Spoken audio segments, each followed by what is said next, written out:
Skyler, thanks for joining us. We're going to start with Alex Simon with the next, and then Danny Thompson.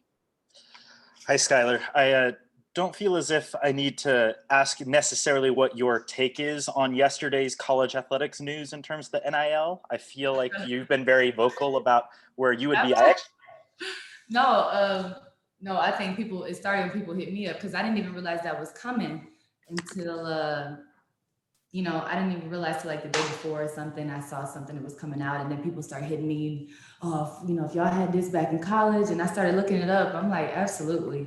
I think it's great. I think it definitely adds an element now with universities saying, okay, not only can we help you, further your education, we can help you become a better basketball player, or if your future endeavors include, want to play basketball or whatever it is may be. Now it's like, okay, what else do you want to do? What else are you interested in? What other kind of brands do you like? Who you want to be aligned with? And like, now I think that branding aspect, whatever university kind of, people are going to be, I'm sure, hiring people on staff to deal with the type of marketing and things like that. And that's definitely going to add an element to the recruiting in my sense.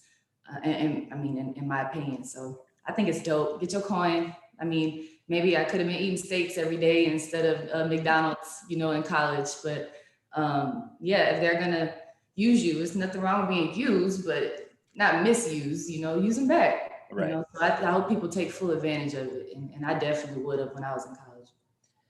Part of what I was wondering too is if you at any point looked up just how much you could have, but I'm guessing it's kind of tough to tell at this point in time just because it's that moment. Yeah, don't tease me. I don't want to know. All right, next up, we're going to go to Jeff Metcalf with the Arizona Republic, followed by Danny Thompson. I think there's of all of your losses, there's only two that are more than double digits. All of these close games, 8 points or less. Is there a commonality between these close losses that you guys can turn around to kind of get over the hump in some of these? I don't know. I didn't know that stat. I knew they were close, but I didn't know it was all under 3 possessions. It's obviously closing out the game. Obviously, we're in a lot of these games. I think in a couple of the early losses, we had gotten down in the first half, and we were kind of having to fight back within the game, And I think I really would have to think about our last two losses, but not finishing in quarters, being out rebounded, I think is what those losses have in common, getting on the boards. You can hear something. Being out rebounded, I think is a commonality in those losses. Getting down early was what it was, and not finishing quarters. And then fourth quarter execution, we have to be better.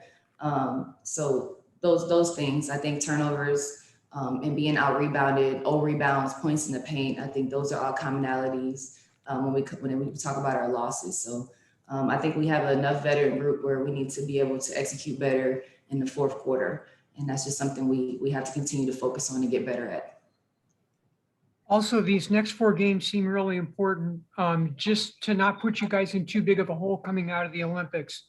So is there I know there's an urgency every game, but even more so in these 4 games? No, it's the same. Say, no matter where you are, it always comes down to the last game in this league. So every game is important. And I don't think one is more important than another. Obviously, tomorrow we want to finish the series. With Minnesota, the 1-1 is tied right now. We want to win that series. Next game against Vegas, we want to tie that series. Commissioner's Cup. It's so many things. And then the same with, with Seattle, coming in our first time, it's all about winning the series. So I think every game in this league is important. And, we definitely want to be locked in so we can try to have good momentum going into the break. Next up is Danny Thompson with a 3-point conversion, followed by Ann Myers-Drysdale. Skyler, Danny Thompson with a 3-point conversion. Great to see you as always. When you look at the team this year, because in games that you've had back-to-backs, the Mercury have seemed to win those games when you have to play those series type atmosphere. You have a back-to-back tonight with Minnesota tomorrow. Is it something different about playing a team a second time compared to playing them the first time in these type of series that you've been doing this season? Yeah, I mean, minus Dallas. Yeah, I think I don't really know. I don't really know what to say about that. Yeah, I think it's interesting in the sense you rarely, do that in our league where we kind of have like you play the same team right again. But yeah, I mean, I don't know how to answer that question. I don't really see anything. I forgot what you asked me. Sorry. No, what I'm saying is it a different type of feel playing a team back to back? Because the first time you might lose a game, and then the second time you guys have played them, you played much better with the exception of the Dallas team. You're 2-1. Sure. So I guess you just want a small sample size, but I guess you want to make adjustments. If you lose the basketball game, you try to make adjustments and be better the next game. So yeah, I think it is all about who can make those adjustments and really for us trying to protect home court because we haven't been good at home this year. So we definitely have to come out with a sense of urgency. They're a good team. We want to, win the series against them. So we definitely have to make adjustments from the last game and hopefully we can continue to do that. All right, next up is Ann Myers-Drysdale, followed by Christina Williams. Hey, Skyler, I wanted to ask as far as, Dee's been back 2 games and just the adjustment that you have had to make because the ball's been in your hands so much and you distributing the ball, averaging over 5 assists. But how was that change for you with her back? Yeah, I think that's something I'm still figuring out. I think just having the ball so much, making a lot of decisions, even going from the 2, because being a point guard in this league, having that mindset, time, score, possession, who needs to get the ball where at what time, the plays, things like that in my head. Obviously, when she comes back and has the ball, she takes away a lot of that, thinking for me in that sense where I just, okay, but then it's like, okay, you got to run these plays at the 2. So knowing the 1, the 2, the 3, knowing where to put people, knowing where it's, I'm sure it's the algorithm to it, but it's just, we have to play together again. And it's been a while, so we have to play together again, but I have no problem. I can play on the ball or off the ball in this league. I've proven that. As far as shots and things like that go, I can still get to my spots. I think just trying to take advantage more of opportunities in transition, in the break. And then obviously when she goes out, just being really aggressive on the ball. But no, it doesn't take anything away from me. I think it helps me a lot because it's hard. It's easy when, you're in front of the basketball, teams get to load up, teams get to double blitz and do like that, but they can't do that with me and BG. And Diana. So I think we open up things for each other. So yeah, it's about I'm sure it's a balance to figuring that out. And that's something that I'm in the process of doing right now. And just to follow up on that, and follow up on back-to-backs, with Minnesota, the adjustment with them. I mean, you had some great drives to the basket. You had great shots in the first half, and they just would not fall for you.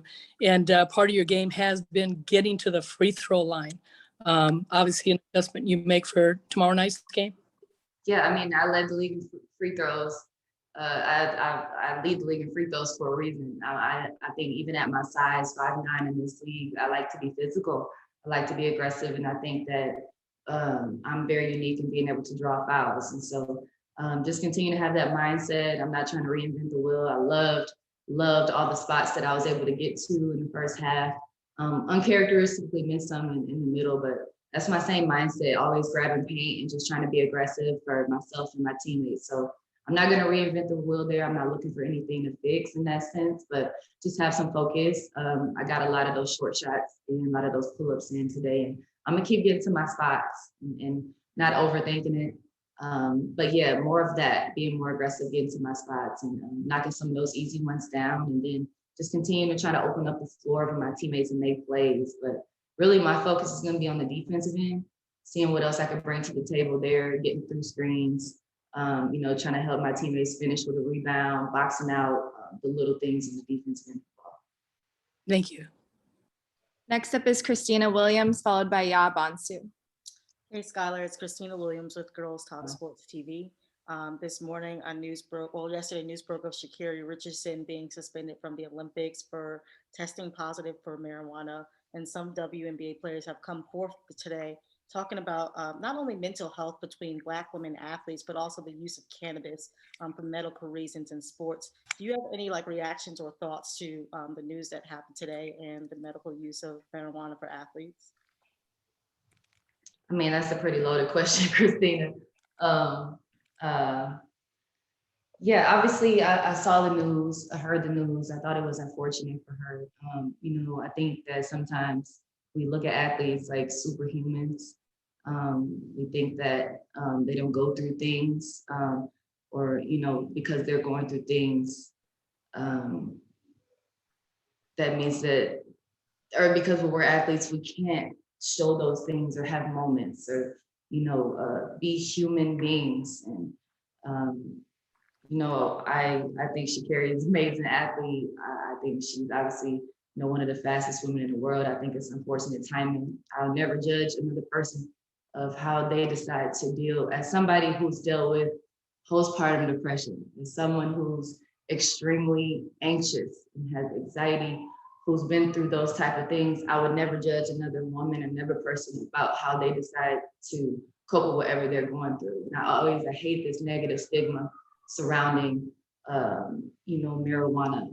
And, they'll subscribe. I know people, I can go now, I can get Percocets, I can get codeine, I can get all these other things so easily. But when it comes to medical marijuana, I think that we're still very old fashioned in how we look at that, and not how things like CBD and a lot of these other treatments nowadays, with THC or marijuana can help. And so I just think we need to let go of the negative stigma surrounding marijuana, THC performance, or even how people cope with whatever they're going through emotionally. And so that's all I have to say about that. To each his own in that sense. I think it sucks that they even test for that. I don't think that made her run any faster. So yeah, that's all I really gotta say about that. And I'm sure that'll be chopped up and made into something bigger than what it is. But all I'm saying is I'm not judging anybody for how they decide to deal with whatever is going on with them. I think everybody's human, everybody makes mistakes, and that doesn't take anything away from her talents. Our last two questions are going to be with Yao Bonsu and then Scott Mimoser. Hey, Skyler, Yao Bonsu with WRHU Radio over in New York. I know it's a long way from Phoenix, but we're preparing for our Olympic coverage. I wanted to ask, an article came out, your family was emotional and grateful that you got the selection to go to Tokyo to represent the red, white, and blue. Just from your perspective, I know it may be a tough question, but what does it mean to you to represent the United States at the Olympics and for you to be believed to be the first ever basketball Olympian from South Bend? Yeah, I mean, it means a lot. Obviously, where I'm from, that doesn't happen. It literally just doesn't happen where I'm from. It's a lot of negative opportunity. It's a lot of positive things going on too. But I've definitely not the only one with Olympic talent or high level professional talent to come out of, South Bend. And it's just a testament to my family, my friends, all my teammates I had along the way, my village, if you will, in South Bend, my support system, my mom, my family, Notre Dame, Neil Ivey, Muffet McGraw for recruiting me. And, the list goes on of people that I could thank, Marilyn Cottons at South Bend, Washington, my dad, Marie Scott. It's just so many people that I could thank for this journey and being a part of my journey, for pushing me. Even the coaches that I had, Carlos Knox, that's somebody that I trained with, last year in Texas when I was right after I had my baby. We were training, trying to get ready for this expanded national team. And I knew, when I was getting pregnant, I knew, oh man, it might be cutting it close to when you have to make the team. And, I just put all this pressure on myself to be ready for my audition, And I know I'm an old rookie, I'll be 31, but it's like, I got it out of my mind. Like, it wasn't even in my mind. Because I didn't know what anybody was thinking. I just kept showing up. And it didn't even sink in. Like I got it out of my mind so I wouldn't be disappointed, you know, but I knew that either way that I felt great with the product that I put on the floor. You know, I used to overthink when I went to USA. I just hated it because I just wanted to know, okay, am I on the team already? And then it got stretched another year and I was like, oh, perfect. But just training. I just remember all the work that I put in with everybody. You know, that was something that I would manifest. I would say it out loud. It's okay. But I'm proud of myself. You know, I'm proud of myself. I'm proud of everything that I'll be representing.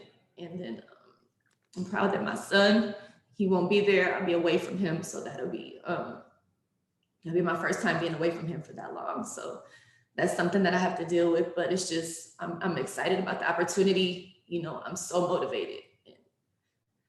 That's why I press in the gym every day. You know, just, I want to be ready. I want to do whatever I got to do for us to win. You know, this shit means a lot to me. Like I'm 31, so I'm the youngest rookie probably ever, but you know, I worked my ass off to get here and, you know, I'm looking forward to getting a gold and there y'all go. Get out the little violins. Thank you. All right, our last question is going to be with Scott Mimoser.